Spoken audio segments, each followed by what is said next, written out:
नमस्कार, भारत लाइव देख रहे हैं आप। लगातार बिहार की राजनीति में भारतीय जनता पार्टी बहुत तेजी से आगे बढ़ रही है और इस तेजी से आगे बढ़ने में भारतीय जनता पार्टी आने वाले 2024 के चुनाव में कौन उपयुक्त उम्मीदवार होंगे, कौन से उम्मीदवार कंटिन्यू किए जाएं और किस जगह पर नए उम्मीदवारों को देना है, ये सारी चर्चाएं लगातार चल रही हैं। इसको लेकर के अमित शाह और जेपी नड्डा दोनों ने 20-20 सीटों का डिस्ट्रीब्यूशन कर लिया है और इस पर फोकस भी लगातार किया जा रहा है। इस फोकस में एक बात तो साफ नज़र आ रही है कि कहीं ना कहीं जिस तरह से अलग अलग जो लोकसभा क्षेत्र हैं उनको लेकर के अब अपने अपने हिसाब से वहां सर्वे, लोगों से बातचीत करना और स्थितियों को जान करके एक फाइनल लिस्ट बनाने की तैयारी शुरू हो चुकी है। आपको बता दें, इसी सिलसिले में आरा पर विशेष फोकस रखते हुए आपको याद होगा कि खुद अमित शाह आरा पहुंचे थे और उन्होंने बाबू वीर कुंवर सिंह के माल्यार्पण किया था। उस कार्यक्रम में शामिल हुए थे और एक बार फिर से उन्होंने अपने ही जो विभाग के नित्यानंद राय हैं उन्हें विशेष फोकस करने के लिए कहा है। इसी के तहत नित्यानंद राय संदेश से लेकर के अन्य जगहों पर गए थे, अलग अलग विधानसभा क्षेत्रों में गए थे और ये जानकारी लेने की कोशिश कर रहे थे कि आखिर यहाँ का माहौल क्या है। वहीं उन्होंने गृह मंत्री के सहयोग से कई ऐसी बातें कही। उन्होंने कहा कि कई तरह के इतिहास रचने वाला ये जो भोजपुर का क्षेत्र है, आरा का क्षेत्र है, इस पूरे क्षेत्र को वो विशेष फोकस रखते हैं। शनिवार के दिन कोइलवर से लेकर आरा, बिहिया, जगदीशपुर, संदेश और बड़हरा में जगह जगह उनका स्वागत हुआ। उन्होंने जगदीशपुर के किला मैदान में बाबू वीर कुंवर सिंह की प्रतिमा पर माल्यार्पण भी किया। उसके साथ साथ उन्होंने बाबू वीर कुंवर सिंह के वंशजों को सम्मानित भी किया।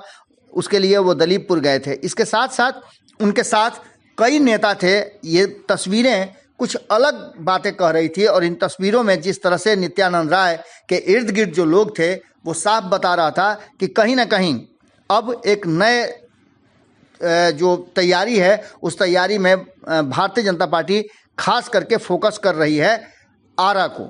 आपको बता दें कि नित्यानंद राय ने समीकरण को बताते हुए कहा कि यहाँ जो समीकरण है उस समीकरण में दलित और अति पिछड़ों के बल पर सरकार बनती है और खास करके दलित और पिछड़ों को लेकर के यहाँ भारतीय जनता पार्टी काफ़ी अवेयर रहती है। कई नेता ऐसे हैं जो दलित और पिछड़ों को लेकर के काफ़ी सजग भी रहते हैं। उन्होंने चर्चा करते हुए अपने इर्द गिर्द जो लोग थे उन लोगों पर भी इशारा किया और कहा कि ये सभी लोग यहाँ के बड़े, कहा जा रहा है कि हितैषी हैं और कहीं ना कहीं इस पूरे मामले में जो स्थितियां हैं उसे स्पष्ट करते हुए उन्होंने कहा कि इस बार जिस तरह का इशारा उनका था कि आरा कोई नया इतिहास लिखने वाला है। इस पूरे मामले में आपको बता दें कि 2024 के चुनाव की जो तैयारियां चल रही है उसमें दलित, महादलित, पिछड़ा और अति पिछड़ा समुदाय के बल पर केंद्र में सरकार बनाने की बात उन्होंने कही। इसके साथ साथ आपको बता दें कि नित्यानंद राय का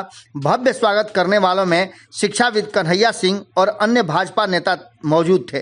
कन्हैया सिंह की तरफ इशारा करते उन्होंने कहा कि ये काफ़ी मेहनत कर रहे हैं। इसका मतलब कि कहीं ना कहीं बहुत सारी ऐसी बातें हैं जिसको लेकर के आने वाले वक्त में भारतीय जनता पार्टी अपना फैसला बदल सकती है।